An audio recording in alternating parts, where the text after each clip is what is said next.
વિધાનસભાનું સત્ર 3 દિવસનું હાલ્યું. 3 દિવસમાંથી પહેલા દિવસે માત્ર શ્રદ્ધાંજલિ આપવામાં આવી. શ્રદ્ધાંજલિ જે કાંઈ વિધાનસભાના પૂર્વ ધારાસભ્યો ગુજરી ગયા હોય મોટી ઉંમરે એમને શ્રદ્ધાંજલિ આપી. પહેલો દિવસ પૂરો, આખો પહેલો દિવસ વયો ગયો. સત્રનો 182 ધારાસભ્યોએ શ્રદ્ધાંજલિ આપી. એક માણસ મુખ્યમંત્રી ઉભા થઈને બોલ્યા કે હું આ ગૃહના પૂર્વ સભ્ય ફલાણા ભાઈ, આ ભાઈ, તે ભાઈ, બોલાબેન, ઓલાભાઈ શ્રદ્ધાંજલિ આપું છું. સદનમાંથી બધી પાર્ટી કે તો અમે એમાં ભેગા શ્રદ્ધાંજલિમાં. બધાએ થોડું થોડું બોલવાનું હોય ઉભા થઈને શ્રદ્ધાંજલિ માટે. એમાં તો બધા સહમત જ હોય બધી પાર્ટી શ્રદ્ધાંજલિમાં.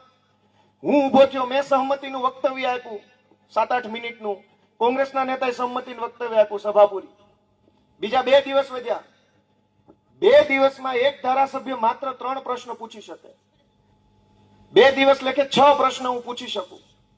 6 પ્રશ્ન તો હું પૂછી શકું. જવાબ કેટલા ના આપશે ભાજપની સરકાર? જે પ્રશ્ન ડ્રોમાં આવે ને એના. કેમ કે બધા ધારાસભ્યોએ પ્રશ્ન પૂછ્યા હોય, ભાજપ વાળાએ, કોંગ્રેસ વાળાએ, આપ વાળાએ. ડ્રો થાય, એ ડ્રોમાં 1 થી 10 માં જે પ્રશ્ન આવે એનો મંત્રી ઉભા થઈને જવાબ આપે. મારા 2 દિવસના થઈ અને 3 ને 2 5 પ્રશ્નો હતા.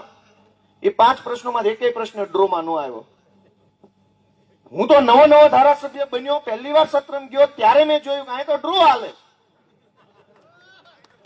તમે કોંગ્રેસ વાળા 30 વર્ષથી વિધાનસભામાં બેઠા છો, કેમ બોલ્યા નહીં? 2017 ની ચૂંટણીમાં 90 સીટો આપી ગુજરાતની જનતા અને ગામડાના ખેડૂતોએ. કેમ વિરોધ ન કર્યો ભાજપનો?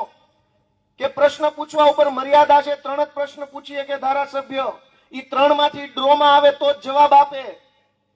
આવા બધા તો કાયદા 30 વર્ષથી વિધાનસભામાં હાલે છે. ભાજપ વાળા અને કોંગ્રેસ વાળા હંપીને હાલતા હતા. હું વચ્ચે ગયો ને એમાં એના પેટમાં તેલ રેડાણું ને એટલે અહીંયા ગોહો કરવા આવે છે, એટલે અહીંયા આડા આવે છે.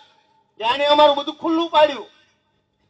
એકનો એક પ્રશ્ન 20 વખત પૂછે છે. મેં વિડીયો બનાવ્યો, કોને કોને જોયો? એકનો એક પ્રશ્ન 20 ધારાસભ્ય પૂછે, ભાજપ વાળા અને કોંગ્રેસ વાળા. શું કામ? અમારા પ્રશ્નો એકનો એક પ્રશ્ન 20 વાર પૂછે તો ગોપાલભાઈ નો વારો 21માં નંબરે વયો જાય. 21માં નંબરે જાય તો ડ્રોમાં નો આવે. આ બધું હું તો હજુ 1.5 મહિનાથી 2 મહિના ધારાસભ્ય બન્યો છું ત્યાં, પણ તોય મને ખબર છે 30 વર્ષથી વિધાનસભામાં વિપક્ષમાં બેઠેલા કોંગ્રેસના લોકો નહોતી ખબર. ગુજરાતમાં માત્ર 28 દિવસ વિધાનસભાનું સત્ર હાલે છે. તમે કેટલા દિવસ કામ કરો છો મહિનામાં? રવિવાર આવે છે કોઈના જીવનમાં, ખેડૂતોના જીવનમાં? આખી જિંદગી રવિવાર ન આવતા આપણા જીવનમાં. તહેવાર હોય તો સવારમાં પૂજા દીવાબત્તી કરીને વાડીએ વહી જવું પડે, ઢોર દોવા પડે, ગાડું આંકવા, ટ્રેક્ટર આંકવા જવું પડે. ગુજરાતની વિધાનસભા માત્ર આખા વર્ષમાં 28 દિવસ કામ કરે છે. ગુજરાતના તમામ ધારાસભ્ય માત્ર 28 દિવસ સત્રમાં બેસે. મુખ્યમંત્રી, કેબિનેટ મંત્રી, રાજ્યના મંત્રી, રાજ્ય કક્ષાના ધારાસભ્યો બધા 28 દિવસનું સત્ર હોય છે. ફેબ્રુઆરી મહિનામાં 25 દિવસ ને સપ્ટેમ્બર અથવા ઓગસ્ટ મહિનામાં 3 દિવસ. હું નવો ગયો તોય મને ખબર પડી કે આ તો ચોરી છે. 30 વર્ષથી કોંગ્રેસ વાળા બેઠા નહીં ખબર પડી કે ચોરી છે? ખબર તો હતી, પણ ચોરીમાં ભાગ છે.